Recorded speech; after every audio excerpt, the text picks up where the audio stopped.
తెలుగు రాష్ట్రాల వ్యాప్తంగా వానలు దంచికొడుతున్నాయి. ఎడతెరిపి లేకుండా కురుస్తున్న కొండపోత వానలకు వాగులు వంకలు పొంగిపొర్లుతున్నాయి.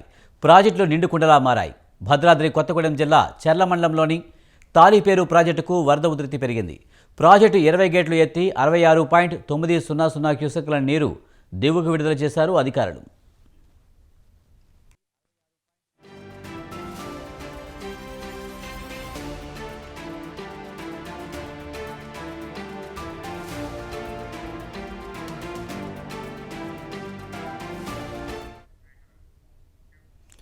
మరోవైపు పెనబాక నియోజకవర్గం వ్యాప్తంగా 2 రోజులుగా కురుస్తున్న ఎడతెరిపిలేని వానలకు వాగులు వంకలు పొంగిపొర్లుతున్నాయి.